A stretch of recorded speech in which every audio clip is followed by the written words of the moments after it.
नमस्कार दोस्तों, आइए एक बार फिर हिंदी साहित्य सुधा चैनल पर आपका स्वागत है। आज हम यूपी बोर्ड कक्षा 10 के विद्यार्थियों के लिए हिंदी विषय के अंतर्गत तीसरा पाठ आपका रसखान जी के द्वारा रचित शीर्षक सवैया से व्याख्या भाग लेकर आए हुए हैं। तो देर न करते हुए हम आपका सवैया छंद शुरू करते हैं और व्याख्या भाग समझते हैं। व्याख्या भाग लिखने से पहले हमें संदर्भ लिखना होता है, तो संदर्भ मैंने लिख दिया है। संदर्भ हमारा है प्रस्तुत सवैया हमारी पाठ्य पुस्तक हिंदी के काव्य खंड से रसखान जी द्वारा विरचित सवैया शीर्षक से व्याख्या है संकलित है। ये हमारा संदर्भ होता है। संदर्भ लिखते समय हमें बहुत सारी बातों का ध्यान रखना होता है, इसलिए मैंने संदर्भ लिख दिया। अब बात करते हैं व्याख्या की। तो हमारा पहला सवैया है कि मानुष हो तो वही रसखानी बसों ब्रज गोकुल गांव के ग्वारन। रसखान जी इस सवैया में अपने मन की अभिलाषाओं को प्रकट कर रहे हैं कि मैं यदि ऐसा होता तो कहाँ होता, या मेरी अभिलाषा क्या है। उन सारी अभिलाषाओं को यहाँ पर रसखान जी प्रस्तुत कर रहे हैं। उन्होंने कहा कि मनुष्य हो तो वही रसखानी। रसखान कहते हैं कि यदि मेरा जन्म मनुष्य के रूप में हो, मानव बनूं, तो वही रसखानी, वहीं पर रसास्वादन करूं, वहीं पर आनंद प्राप्त करूं। कहाँ? बसों ब्रज गोकुल गांव के ग्वारन। मैं गोकुल गांव के ग्वारन अर्थात ग्वाल बालों के बीच में जाकर के निवास करूं। फिर क्या कहा? जो पशु हो तो कहाँ बसु मेरो। यदि मैं पशु हो जाऊं तो, जो पशु हो तो कहाँ बसु मेरो। यदि मेरा जन्म पशुओं की योनि में हो या पशु जीव बनूं, तो कहाँ पर बसूं?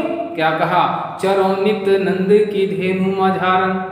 नित्य प्रतिदिन चरता रहूं। कहाँ? नंद की धेनु। धेनु का अर्थ होता है गाय। धेनु माने गाय। मझारन बीच में। यदि मैं पशु के रूप में पैदा होऊं तो मैं नंद बाबा की गायों के बीच में चरता रहूं। और क्या कहा कि पाहन हो तो वही गिरी को। यदि मैं पत्थर बन जाऊं, यदि मैं पत्थर बन जाऊं तो मैं उसी पर्वत का पत्थर बनूं। किस पर्वत का? जो धार्यो कर छत्र पुरंदर कारण। जिसको भगवान श्री कृष्ण ने अपने हाथ में उठाकर छतरी धारण कर लिया था, अर्थात उस गोवर्धन पर्वत की बात कर रहे हैं कि जिसको पुरंदर कारण, पुरंदर कहते हैं इंद्र को, जिसको इंद्र के कारण प्रभु श्री कृष्ण ने अपने हाथों पर रख करके छतरी बना दिया था। मैं उस पर्वत का पत्थर होना चाहता हूं, ऐसा रसखान जी कहते हैं। तो आगे क्या कहा? जो खग हो तो बसेरो करूं, मिली कालिंदी कुल कदम्ब की डारन। यदि मेरा जन्म पक्षियों की योनि में हो जाए, या यदि मैं पक्षी बन जाऊं, खग बन जाऊं, खग का अर्थ होता है पक्षी, तो मैं कहाँ पर बसेरा करूं? कहाँ बता रहे हैं? मिली कालिंदी कुल। कालिंदी यमुना जी को कहते हैं, कुल माने किनारा, कदम्ब की डारन, कदम्ब के पेड़ की टहनियों पर मैं अपना घोंसला बनाऊं और वहीं पर अपना निवास करूं। ऐसा क्यों कह रहे हैं? क्योंकि इन सभी वस्तुओं से भगवान श्री कृष्ण जी को स्नेह था। पुनः एक बार पूरा व्याख्या समझते हैं। रसखान जी कहते हैं कि हे परमात्मा, यदि मैं मनुष्य के रूप में पैदा हूं तो ब्रज क्षेत्र के गोकुल गांव के मध्य में ग्वाल बालों के बीच में पैदा हूं और वहीं पर निवास करूं। यदि मैं पशु के रूप में जन्म लूं तो मेरा निवास नंद बाबा की गायों के बीच में हो, तथा यदि मेरा जन्म पत्थर के रूप में हो तो मैं उस पर्वत का पत्थर बनूं जिसको इंद्र के कारण भगवान श्री कृष्ण ने अपने हाथों पर धारण कर लिया था, अर्थात मैं उस गोवर्धन का पत्थर बन जाऊं।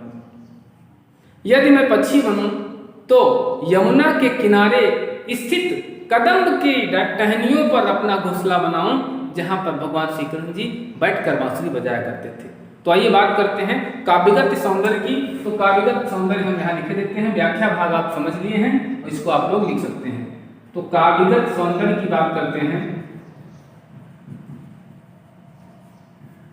तो सबसे पहले हम बात करते हैं भाषा की। तो इस सवैया छंद में भाषा आपकी है ब्रज। शैली की बात करते हैं तो शैली यहाँ पर है भावात्मक, क्योंकि रसखान जी ने अपने भावों को प्रकट किया है। बात करते हैं रस की। तो यहाँ पर भक्ति रस का निष्पादन हुआ है।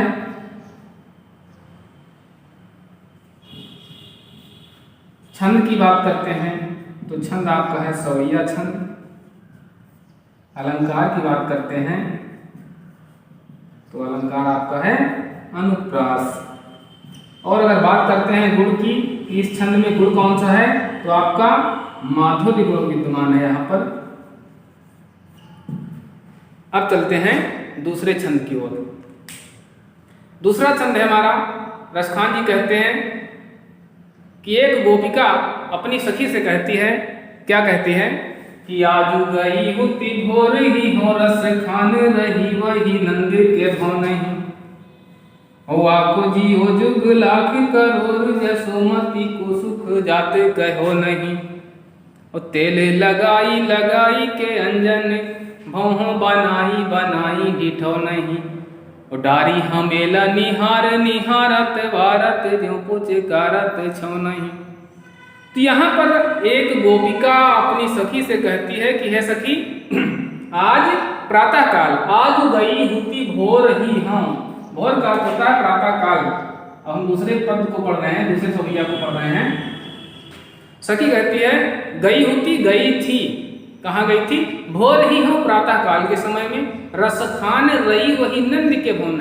कहाँ गई थी, रसखान जी कहते हैं कि गोपिका कहती है कि आज प्रातः काल मैं नंद बाबा के घर को गई थी। भवन ही, भवन ही का अर्थ होता है, भवन का मतलब होता है घर। भवन ही ब्रजभाषा का शब्द है, इसका भी अर्थ होता है घर। तो आज प्रातः काल में नंद बाबा के घर गई थी, तो क्या किया, वाको जियो जुग लाख करोड़। वाको माने उसका, जियो माने लल्ला अर्थात कन्हैया। नंद बाबा के घर गई थी तो उसका कन्हैया जियो जुग लाख करोड़, उसका लल्ला लाखों करोड़ों वर्षों तक जिए। जसोमती को सुख जात कहो नहीं। हे सखी, उसका लल्ला लाखों करोड़ों वर्षों तक जीवित रहे, इतना आनंद प्रदान करता है कि जसोदा के सुख को कहा नहीं जा सकता। जसोमती को सुख जात कहो नहीं। आगे क्या कहा, कहा उस लला को, उस कन्हैया को, उस बच्चे को माँ यशोदा क्या कर रही हैं, तेल लगाई लगाई के अंजन। मैया यशोदा ने, अरे यशोदा ने उस बच्चे को तेल लगाया, तेल लगाने के बाद में उसके अंजन लगाया अर्थात काजल लगाया। फिर क्या किया, भौहें बनाई बनाई डिठो नहीं। फिर उसी काजल से उसकी भौहों का निर्माण किया। छोटे बच्चों के भौहों के बाल बहुत कम होते हैं, तो माताएं काजल लगा दिया करती कि बच्चा सुंदर लगे। तो क्या कह रही है सखी, गोपिका कह रही है कि आज प्रातः काल में नंद बाबा के घर गई थी, वहां पर यशोदा के सुख को देखकर उसका मैं वर्णन नहीं कर सकती हूँ। उसका लल्ला लाखों करोड़ों वर्ष तक जिए, उसके सुख का अर्थात यशोदा के सुख का मैं वर्णन नहीं कर सकती हूँ। यशोदा अपने पुत्र को तेल लगा करके काजल का टीका लगाती है, भौहें बनाती है और बनाई बनाई डिठौने, और एक नजर का टीका भी लगाती। डिठौने का अर्थ होता है ढीक ढीक का टीका, काजल लगाकर माताएं मत्थे पर बच्चे के लगा देती हैं। तो उस काजल के टीकों को भी लगाया। फिर क्या किया, डारी हमेला निहार निहारत, अपने बच्चे को हमेलन अर्थात पालने में डाल दिया और उसको झुलाने लगी। और झुलाते समय जब वो झुला रही थी तो माँ यशोदा झुकी हुई थी, उनके गले का हार हिल रहा था। तो कन्हैया उस हार को देख रहे हैं और माँ यशोदा वारत ज्यों पुचकारत छो नहीं, मैया अपने पुत्र को पुचकार रही थी, खिला रही थी, बेटा बेटा करके बोल रही थी। तो बड़ा ही आनंद का माहौल था वहां पर। आइए पूरा अर्थ समझते हैं। एक गोपिका अपनी सखी से कह रही है कि हे सखी, आज प्रातः काल में मैं नंद बाबा के घर गई थी, जहां पर यशोदा के सुख को देख करके मुझे बड़ा आनंद आया। मैं उसके सुख को नहीं कह सकती हूँ। उसका लल्ला अर्थात उसका पुत्र लाखों करोड़ों वर्ष तक जीवित रहे। यशोदा उससे बहुत आनंदित होती हैं। वह अपने पुत्र को तेल लगाती हैं, तेल लगाने के बाद में भौहें बनाती हैं और भौं बना करके अंजन लगाती हैं अर्थात आंखों में काजल लगाती हैं तथा माथे पर नजर का टीका लगाती हैं। उसके पश्चात अपने लल्ले को पालने में डालकर झुलाती हैं। तो झुकी हुई यशोदा जब अपने लल्ले को झुलाती हैं तो उनके गले में पड़ा हुआ हार कन्हैया देखते हैं अर्थात तो बच्चा देखता है और माँ यशोदा उसे पुचकारती हैं। छौने ही का अर्थ होता है पुत्र। अपने पुत्र को पुचकारती हैं तो बड़ा ही आनंद प्राप्त होता है। बात करते हैं काव्यगत सौंदर्य की। तो काव्यगत सौंदर्य की बात करते हैं तो आपका रस है वात्सल्य, छंद है आपका सवैया, अलंकार अनुप्रास अलंकार है यहाँ पे, भाषा आपकी ब्रज है, शैली मुक्तक है, गुण आपका प्रसाद है। ये आपका काव्यगत सौंदर्य हो गया। अब हम बात करेंगे तीसरे सवैया। धूरी भरे अति शोभित श्याम तैसी बनी सिर सुंदर चोटी। इसमें रसखान जी भगवान श्री कृष्ण की बाल्यावस्था का वर्णन कर रहे हैं। क्या कह रहे हैं कि धूरी भरे अति शोभित श्याम।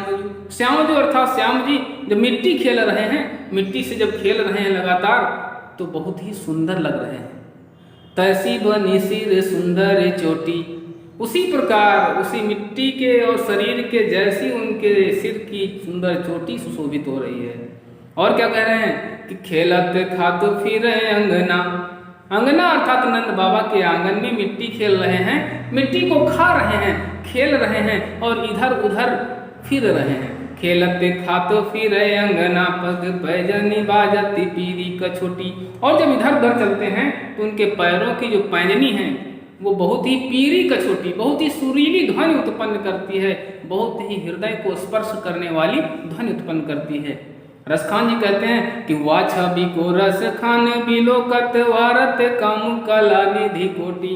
वा छवि को रस खान बिलोकत। रसखान जी कहते हैं कि उस छवि को, उस सौंदर्य को देख करके वारत काम कला निधि कोटि। वारत माने निछावर करता है, काम अर्थात कामदेव, कला निधि कोटि अपनी करोड़ों काम कलाएं निछावर कर देता है, अर्थात कामदेव की सैकड़ों सौंदर्य उस सौंदर्य पर निछावर हो जाते हैं। आगे कहते हैं कि काग के भागी बड़े सजनी हरि हाथ सुलह गयो माखनी रोटी। और उस काग के अर्थात उस काग भुसुंड के बड़े ही सौभाग्य रहे हैं जिन्होंने प्रभु के हाथ से माखन रोटी छीन कर खाया था। तो आगे आइए पूरा अर्थ बताते हैं। रसखान जी कहते हैं कि धूल से भरे हुए श्याम बड़े ही सुंदर लग रहे हैं, उसी धूल से भरी हुई उनके सिर की सुंदर चोटी भी सुशोभित हो रही है। वो नंद बाबा के आंगन में इधर उधर खेल रहे हैं, मिट्टी को खा रहे हैं और मिट्टी से खेल रहे हैं, तथा जब इधर उधर दौड़ते हैं, घुटनों के बल चलते हैं तो उनके पैरों की जो पैजनी है वो सुंदर ध्वनि को उत्पन्न करती है। ऐसे सौंदर्य को देख करके रसखान जी कहते हैं कि कामदेव अपनी करोड़ों काम कलाओं को निछावर कर देता है। रसखान जी कहते हैं कि उस काग के अर्थात उस कौवे की बड़े ही सौभाग्य रहे हैं जिसने प्रभु के हाथ से माखन रोटी छीन कर खाया था, अर्थात काग भुसुंड बड़े सौभाग्यशाली रहे हैं जिन्होंने प्रभु श्री कृष्ण के हाथों से माखन रोटी छीन कर खाई है। अब बात करते हैं काव्यगत सौंदर्य की। तीसरे पद का काव्यगत सौंदर्य है आपका काव्यगत सौंदर्य। भाषा आपकी है ब्रज, शैली आपकी है वर्णनात्मक। यहाँ पर रसखान जी वर्णन कर रहे हैं तो वर्णनात्मक शैली है। रस आपका भक्ति रस है। छंद आपका सवैया है।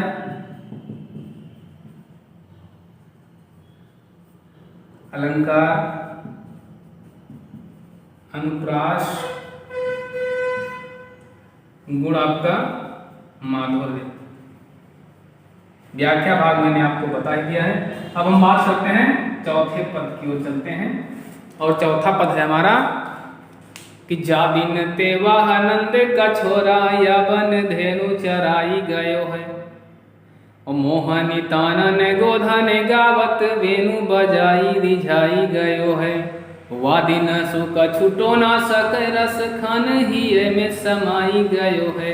और को न काहू की कानी करसी गरु ब्रज बीरी बिकाई गयो है।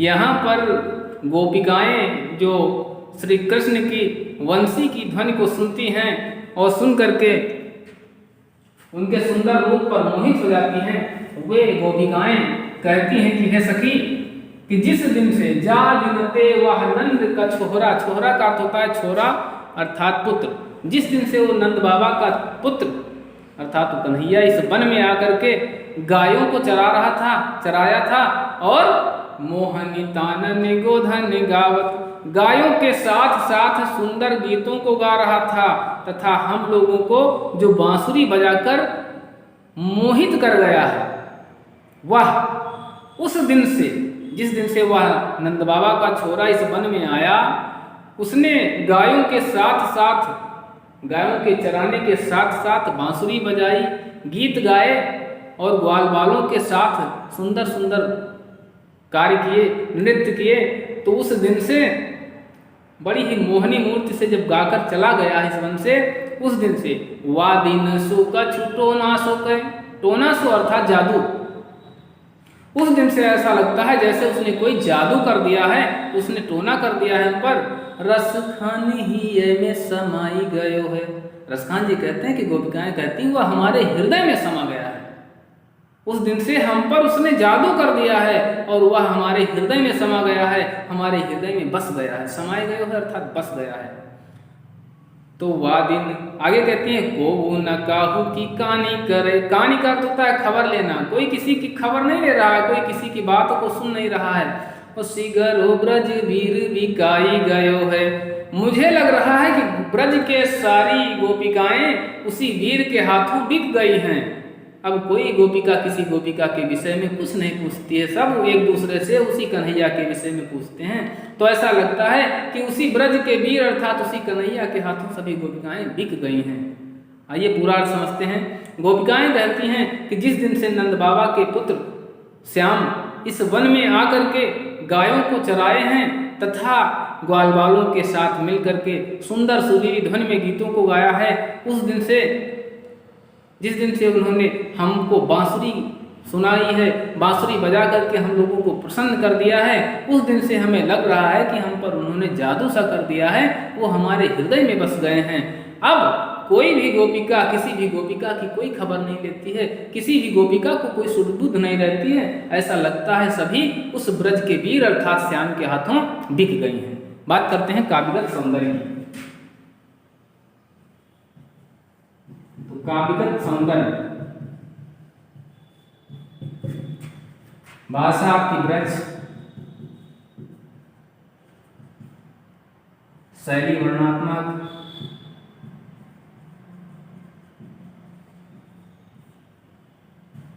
गुण आपका माधुर्य, छंद आपका सवैया, रस श्रृंगार हो जाएगा, अलंकार, उपमा और अनुप्रास अलंकार। अब हम बात करते हैं अगले पैराग्राफ की अर्थात अगले सवैया छंद की। अगले सवैया छंद में गोपिकाएं सौतिया डाह दिखा रही हैं। क्या कहती हैं कि कान्ह भय बस बांसुरी की अब कौन सखी हमको चाहिए। कन्हैया बांसुरी को हर समय अपने साथ लिए रहते हैं, बांसुरी हर समय बजाते रहते हैं, किसी के विषय में कुछ नहीं समझते हैं, किसी को कुछ कहते नहीं हैं, कुछ देखते नहीं हैं। तो गोपिकाएं कहती हैं कि हे सखी, अब तो वो कन्हैया बांसुरी के वश में हो गया है। यहाँ से शुरू होता है, कहते हैं कि कान्ह भय बस बांसुरी के अब कौन सखी हमको चाहिए। हे सखी, वह कन्हैया तो बांसुरी के वश में हो गया है, अब हमको कौन चाहेगा, अर्थात हमसे कौन प्यार करेगा, हमसे कौन प्रेम करेगा।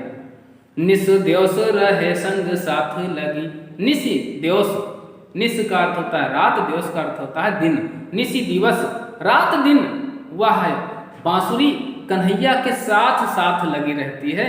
यह सौतनी तापनी क्यों सही है, ऐसा लगता है वह बांसुरी नहीं है, वो हमारी सौतन है, वो हमको जला रही है, तो हम उसके ताप को कैसे सह पाएंगे, उस सौतिया डाह से हम कैसे बच पाएंगे।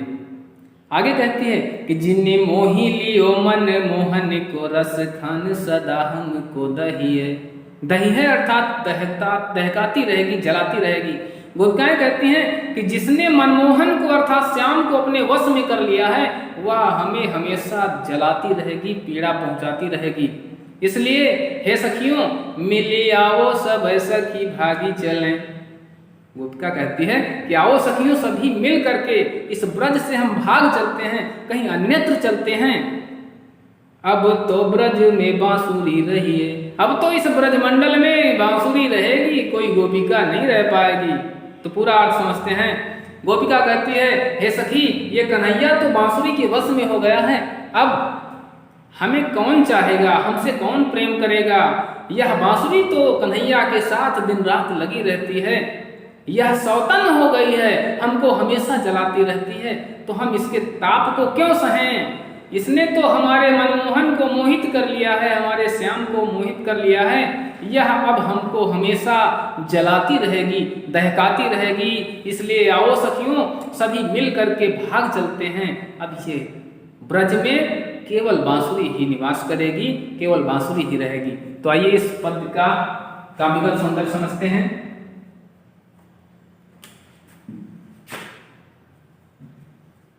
काव्यगत सौंदर्य में भाषा आपकी वही रहेगी, भाषा, ब्रज, शैली, वर्णात्मक।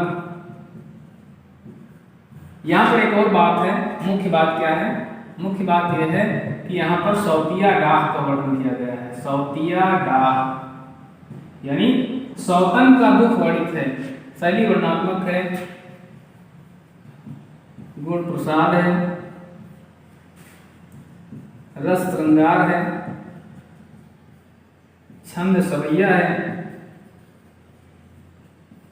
अलंकार, अनुप्रास।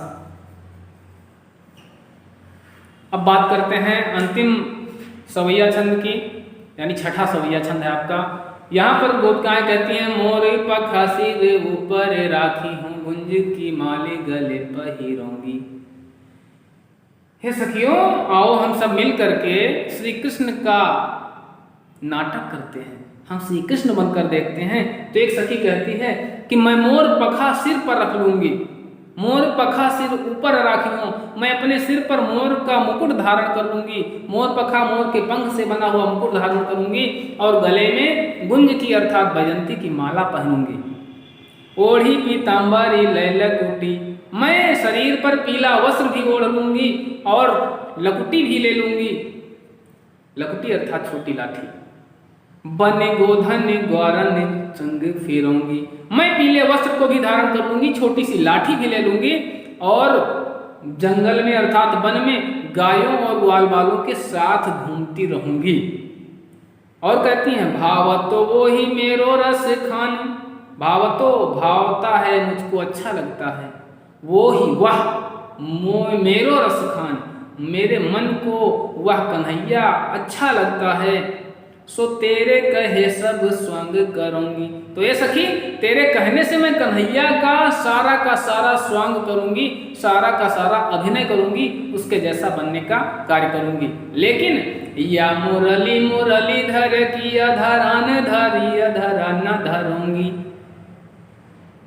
यहां पर क्या कहा, या मुरली मुरली धर की, लेकिन इस मुरली को या मुरली उस मुरलीधर की अर्थात या मुरली उस श्याम की है, इस मुरली को उस श्याम ने अपने होठों से लगाया है, इसलिए अधरान धरी होठों पर लगाया है, अधरा न धरूंगी, मैं इसको अपने होठों से नहीं लगाऊंगी। क्योंकि गोपिकाएं उस मुरली से सौतिया डाह करती हैं, उसको अपनी सौतन मानती हैं, इसलिए कहती हैं कि इस मुरली को श्याम ने अपने होठों से लगाया है, इसलिए इस मुरली को हम अपने होठों से नहीं लगाएंगे। आइए पूरा समझते हैं। गोपिकाएं कहती हैं कि ये सखी मैं श्याम के जैसा सारा स्वांग रचाऊंगी, उनके जैसा मोर का मुकुट धारण करूंगी, गले में वैजंती की माला पहनूंगी, पीताम्बर वस्त्र धारण करूंगी तथा छोटी लाठी लेकर के ग्वाल बालों के साथ में वन को भी जाऊंगी। क्योंकि वह श्याम मुझे अच्छा लगता है, इसलिए तेरे कहने से मैं श्याम का सारा स्वांग करूंगी, सारा उसके जैसा अभिनय करूंगी। लेकिन उस मुरलीधर ने, उस श्याम ने इस मुरली को अपने होठों से लगाया है, इसलिए हम इस मुरली को अपने होठों से नहीं लगाएंगे। तो आइए छठवें सवैया का काव्यगत सौंदर्य समझते हैं। भाषा आपकी ब्रज रहेगी, शैली आपकी वर्णनात्मक है, गुण आपका प्रसाद है, रस श्रृंगार है, छंद सवैया है, अलंकार यहाँ पर अनुप्रास और उपमा हो जाता है। ठीक है, तो दोस्तों मेरे द्वारा बनाया गया यह वीडियो कैसा लगा आपको? यदि वीडियो अच्छा लगता है तो प्लीज़ मेरे वीडियो को लाइक करें, वीडियो को शेयर करें, चैनल को सब्सक्राइब करें तथा कक्षा 10 के अन्य वीडियो प्राप्त करने के लिए आप प्लेलिस्ट में जाकर के क्लास 10th की हिंदी संस्कृत खंड, जिस खंड की आपको आवश्यकता है उसको आप देख सकते हैं। मिलते हैं नए वीडियो के साथ, तब तक के लिए नमस्कार।